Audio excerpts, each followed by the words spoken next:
So it's harvest day today, and rather than just do a normal harvest video, what I thought I'd do is show you a little bit more of how we're processing and storing some of the summer harvests. And that's important for us because we're self-sufficient, and so if we don't particularly get the fruits preserved at this time of year, then we're going to have a fairly boring diet for the rest of the year. But the same is true of the alliums and things like that as well.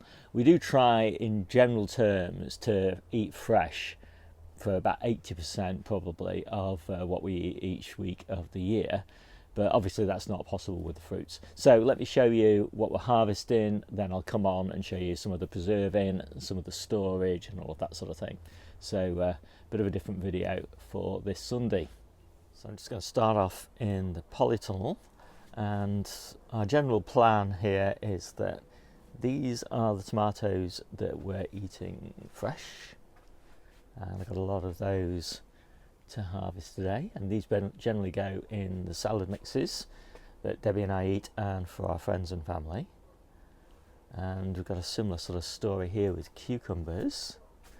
Quite a nice selection of cucumbers here, and I've just got my late crop cucumbers starting at the moment, and they'll go in the conservatory and replace the plants that actually are currently in the conservatory, which are still actually doing okay, still pumping out plenty of cucumbers. And then these are the tomatoes for cooking, and we've got some more at home as well. And there's not many on these plants because these are 2 weeks younger than these plants, but these are starting to colour up okay, and there's actually a few falling off down there, even some green ones falling off, so I'll just put those somewhere to ripen up. So I thought I'd just show you some of the onions. Now we need about 2 onions a day on average for the next 10 months. So that's about 6, probably. We probably need a few more than that actually. So it's about 700 onions and shallots. So we've got a few here, and we've got a lot more here. And these are nearly ready to have the tops cut off. The ones that were in the polytunnel weren't quite as rustly, but I think they've got about 2 weeks left of drying in here. And then we've got another batch drying at home. These are the last of the shallots. More shallots, storage onions. And then these are our autumn carrots, and have got a few of them have got a little bit of mildew on them, but most of them are growing through that, and there's nice good quality growth on them. But you know, again, these few of these have had mildew on, but it's not too bad. I'm not too worried. I've checked the carrots and they're all growing fairly well. So anyway, these are the autumn carrots, and these are the winter carrots, and these are touchon. The autumn carrots are a mix of lots of different varieties, and these are the winter, late winter and early spring carrots, and then these are the winter salad carrots. So lots of carrots, and I want to get this bed cleared today, so I'm going to get some of these beetroot up, and they look a bit scrappy. Well, that's why they need harvesting now. We're just eating beetroot fresh out of the ground, harvested each week until about November time, and then we switch over to our storage crop of beetroot, and these are looking pretty good.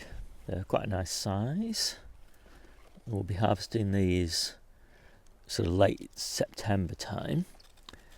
And I know some people worry that beetroot of this size are going to be kind of woody, you know, tough, whatever. But in our experience, that is just never really the case. Beetroot only really get woody when they're old, and these are young plants. When we harvest them, they'll only be they'll have been in the ground July, August, and September, so they're only 3 months old.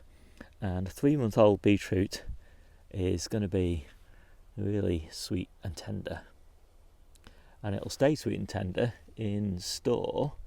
We store them in animal bedding, so wood shavings, and in fact we're just finishing the last ones from our store this week.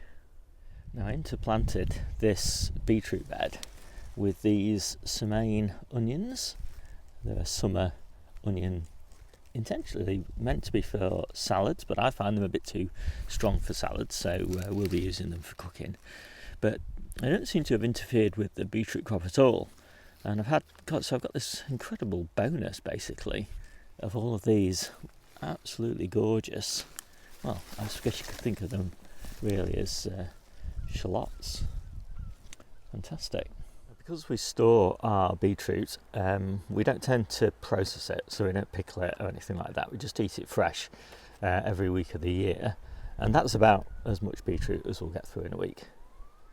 Now our courgettes will be slowing down soon.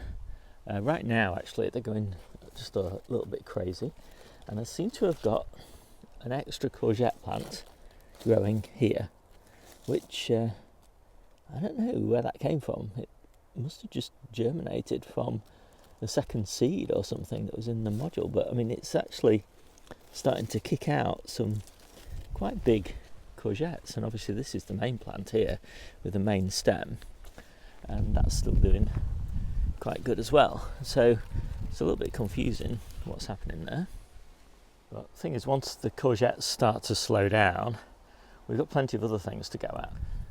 So as the courgettes start to wind down, we've got lots of these tromboncinos, and these are really nice, and they've got these really long necks which don't have any seeds in them, so they're pretty good. And then we'll switch over to the Crown Prince squash, and these will actually last us all the way through until late spring really. And we've got a fair amount of sweet corn growing well. We've actually started harvesting that. The stuff on my plot's not quite ready, but the stuff on Debbie's plot is ready now.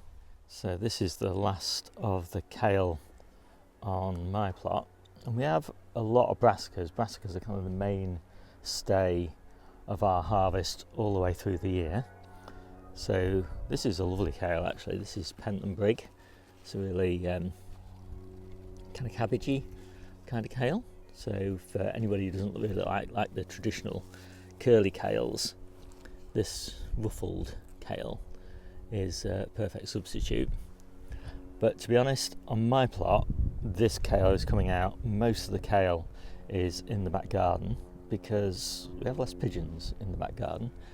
And the focus really on my plot is purple sprouting broccoli, of which we've got 3 beds like this, Brussels sprouts, which are growing very nicely. A nice mix here actually of green sprouts and the red sprouts. And the red sprouts tend to come a little bit later, so get a nice succession. And we love sprout leaves as well, so when the kale slows down a bit, we start eating sprout leaves and sprout tops. But most of what we eat in winter and going into spring are courgettes, because they're just such a wonderful crop. The leaves on them are lovely, and the actual flower sprouts on the stems, which are a bit like a ruffled Brussels sprout, are absolutely gorgeous. And these tend to get a little bit less pest damage than the Brussels sprouts as well, so it's a good hedge against problems. So we've got a big bed of this, and a bed at home, 2 beds at home actually, and then another bed here, along with even more Brussels sprouts. So plenty of fresh brassicas for winter, as well as cabbages and collards and things like that, and cauliflowers and calabrese, etc. But summer really isn't about brassicas, is it? It's about peppers and tomatoes, and we've got some gorgeous peppers here. So I'm going to start picking these red ones, and those look quite nice. There's a few that are not fully ripened yet, but I do like to just pick a few at this stage just to encourage more to develop on the plants. But to be honest, really, at this time of year, it's all about the yellow ones, because these are looking really gorgeous, and they do look rather fine. So these are the last of my dwarf French beans. I've been picking these every other day all week, and I really want to take this bed out and get it replanted, but there's a whole new flush of growth on these, so I'm going to have to leave them for another week, because although we're starting to get a bit fed up of beans, it does seem a shame to waste them. So I picked some of these San Marzano. These are the ones that were falling on the floor. I'm not exactly sure why, because they are reasonably well watered, but anyway, they seem fine, so it doesn't matter. They'll be ripe within a few days. I don't ripen them on a sunny windowsill though, just a dark corner, ideally in a paper bag or something like that, where they get the ethylene that they release, which ripens them, gets concentrated if you store them in a bag, not in the fridge. But really, my main focus is on the salad tomatoes. In the past, I've tended to go for yield when deciding on the tomato varieties to grow, but over the years we've got good enough now at growing tomatoes that we can just go for taste. And to be honest, at this point, I think honeycomb is my favourite of the orange tomatoes, cherries, and aviditas. I am hopeless at pronouncing things. Let me show you the label.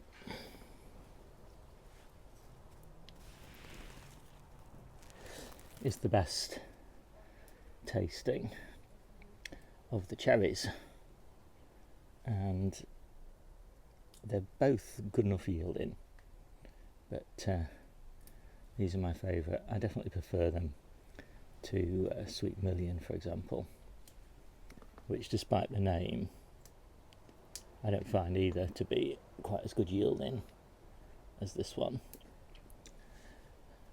And this is actually a grafted plant as well, so I bought this plant rather than grow it from seed. It's very unusual for me to buy things, but I think tomatoes now I'm doing that, and you might come to a different conclusion, but because I grow my tomatoes in the soil, and it's the same soil year after year after year, I think there is an advantage to growing more disease resistant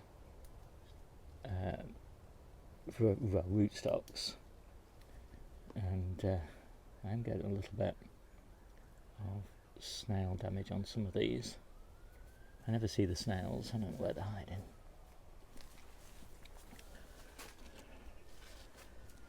But I'm almost done. And these red ones, both the Sweet Million and the aviditas, are less susceptible to splitting. Although there are a few, but not very many. Whereas the honeycomb, kind of in the same family as sun gold, they do tend to split a little bit. Splitting is so dependent on varieties. I mean, it's also better if you are consistent with your watering, which I am, and you make sure there's a good balance of calcium and magnesium in your soil, which I do, but they still split, some of the varieties, but it's a small price to pay for such a lovely harvest, and I just eat the split ones. So these are Lytham cucumbers. They need picking at least 3 times a week. There's a good crop on these. Picked them 2 days ago. And unfortunately this one I think has got some sort of virus. It is still throwing out the occasional cucumber, but not very many really. Fortunately we've got another one of these at home that's doing just great. So I'm back home now, and this is where most of our good quality summer kale is. Autumn and winter kale is in the back garden, much smaller plants. So these are the back garden brassica beds. They're not really ready for harvest yet, and there's some more over here. But these nice young plants should be great over winter. So these are the last of the summer carrots, and so these should last us probably 3 weeks, and then hopefully the ones that were in the containers earlier on in the video should be ready. Not the most perfect carrot you've ever seen. I really don't know how farmers manage to get so many perfect carrots, and to be honest, I don't want to know. Got about 1 more harvest left off these tumblers, and maybe 2 harvests off the Crimson Crush, and then we just have those polytunnel ones left. They should keep going well into, well, just into October actually. I've been really pleased with my new little bean frame. It's been giving us a good crop of beans.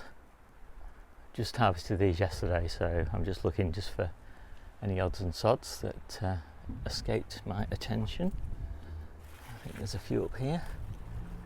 They're getting a bit rough now actually, these beans, but there's some good ones on here still. I didn't really do a very good job of successionally planting my beans, because this main crop basically came at pretty much the same time as the early crop, which is not ideal. Although we did have the super early crop as well, so we've had beans since May. Yeah, they're not great, are they? Then this will be our store. So right now we have got all of our storage garlic. It's ready here. I'm just starting to put little cloves in here, which will be our next year's planting stock. And then we're drying just a few like little onions for pickling. These are kind of onions we're using now. These are onions we're using now. These are pickling onions, and these are onions we're using now. So quite a big collection of those. We've got a fan up here in the roof, which kind of just blows over these, keeps them well ventilated. Eventually the storage onions will go in here and in here. These shelves will all be full of beetroot in pine shavings, damp pine shavings, and these shelves will be in potatoes. Now this is how we store our potatoes, but right now all our potatoes are in containers, apart from just these odds and sods. And so these are just left in these boxes, then these thick fleece blankets are put over the top, and just makes it really easy to get at them, so much easier than in big bags. And yeah, so there'll be a few of those of potatoes, but as I said, most of our potatoes are just piled up in the containers that they grew in. And so we've got 40 of those on a week until May, and in May we'll have our new season crop ready.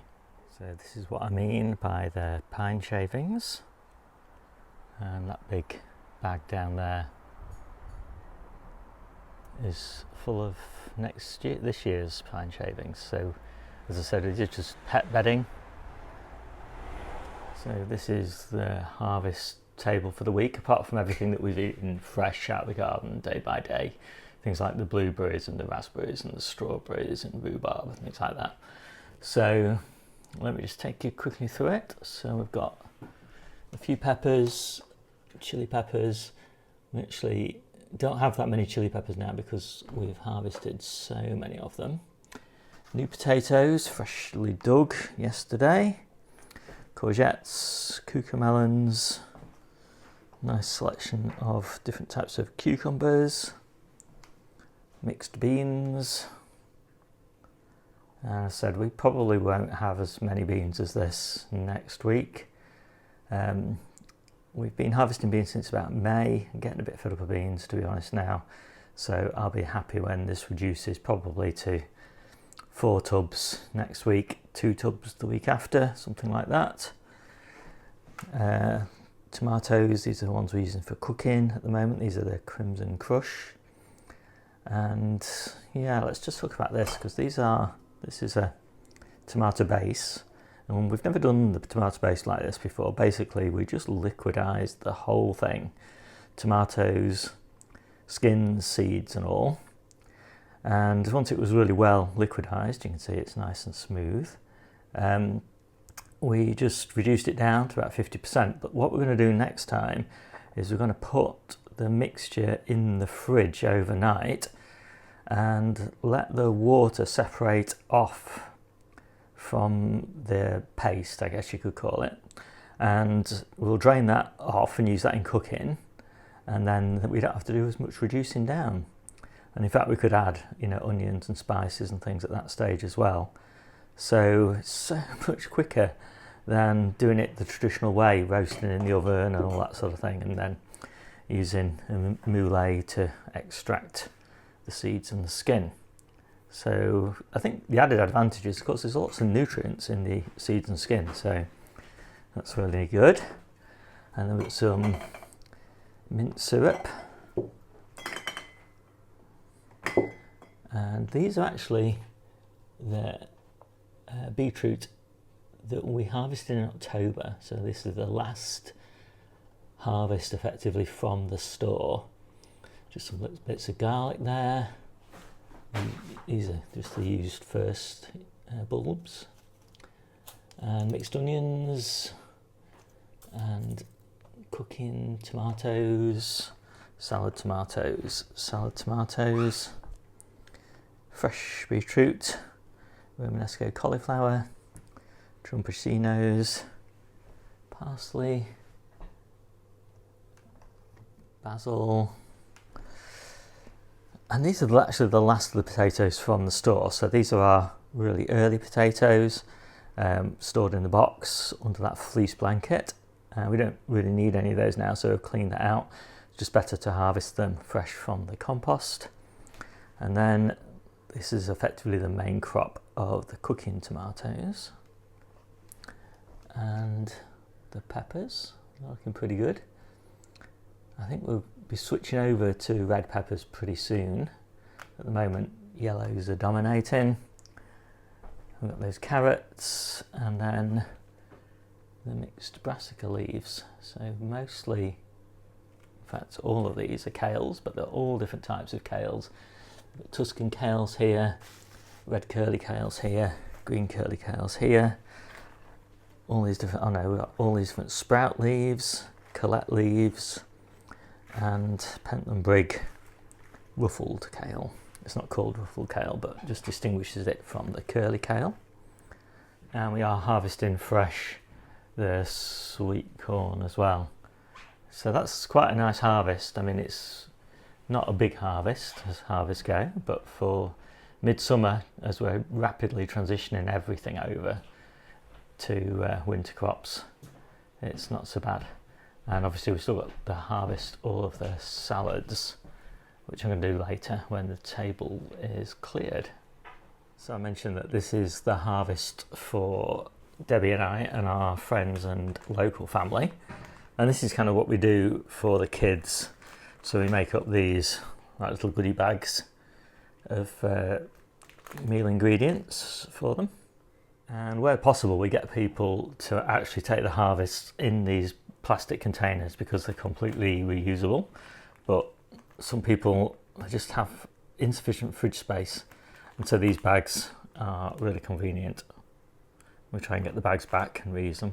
So I'm just harvesting the salads now. We've got very little salad, and to be honest, you know, that's kind of partly by design, in that we really need to be focusing the beds on autumn, winter and spring crops, and you know, just putting too much in for harvesting summer just doesn't work for us.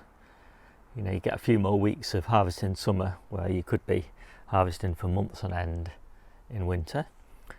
So we've got this bed here, and a little bit in the front garden, and we've got no spinach at all. This has been a disastrous year for spinach, and chard actually, because so much of our spinach, we had 2 beds of spinach go to seed almost on the day it was harvested, you know, so we got almost no harvest from it. And the New Zealand spinach, which did spectacularly well, was just knocked back by that really extreme heat. So we're not getting much from that either at the moment. So we've got plenty of spinach coming, plenty of chard coming. So in a few weeks' time we'll be back in abundance, but for now we're just well, content to feed Debbie and I and the kids, and the friends just don't get anything. So just a little tip, when you're planting your lettuces, if you plant them in rows of different varieties, then not only does it look really pretty, but when you harvest, just harvest a row at a time, and then go back like this and like that. And what you get then is the container is just a lovely mix of all different sorts of lettuce leaves. So then when you pack your salad boxes, they're automatically pre-mixed, which I like. So one of the things with lettuce leaves is you do get sometimes a little bit of damage on the leaves. So here's an example. And what I would generally do with this, if I was eating it, is just leave it on. But you could also just rip it off. Now, ripping it off at this time, when you're packing your salads up, is a really good idea, because that ripping, the lettuce leaf can't really tell the difference between that rip and, you know, a caterpillar munching on it. And whenever a caterpillar, slug, snail, whatever, starts to eat the leaf responds and produces compounds which protect the leaf from the caterpillar, and those compounds are really good for humans. So it's a great way of increasing the nutrient content, and the leaf will keep on increasing the levels of those compounds while it's in the storage box for 2 to 3 days. So now is a good time to just rip this damage off.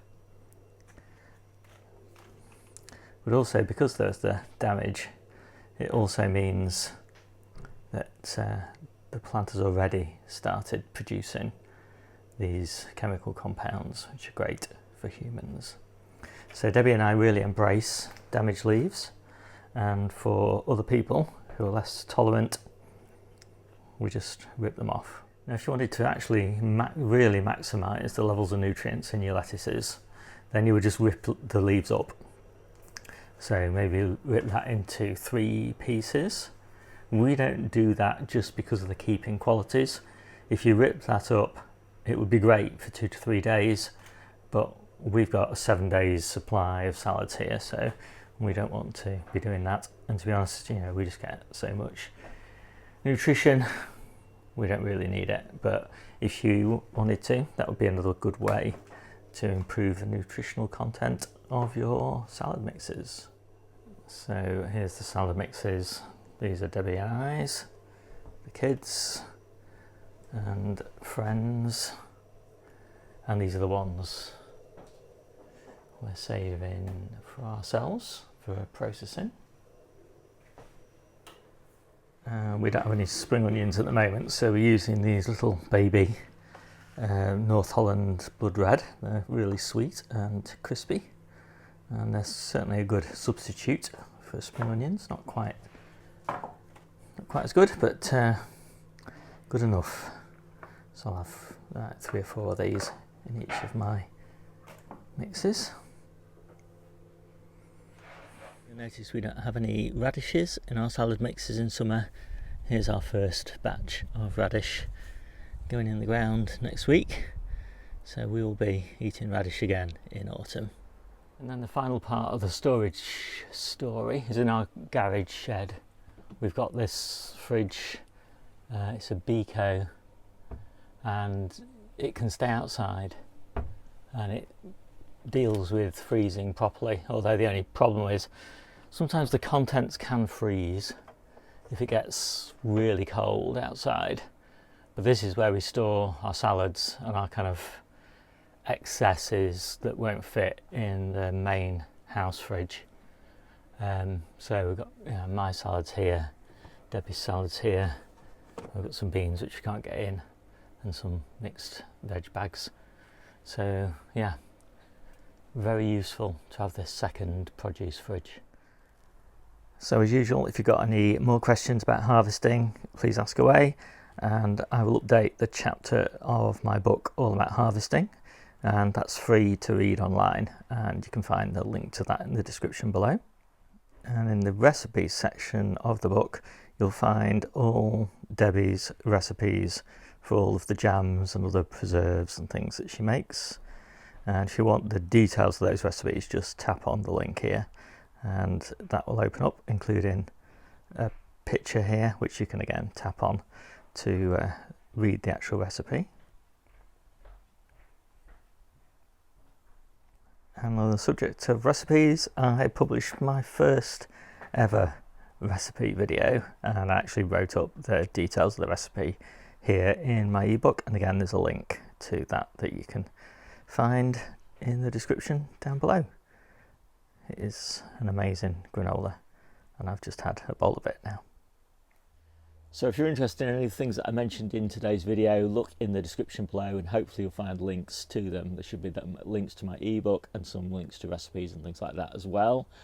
And I think that's it. My name's Steve, this is the Seaside Kitchen Garden and Allotment channel, and I'll see you soon.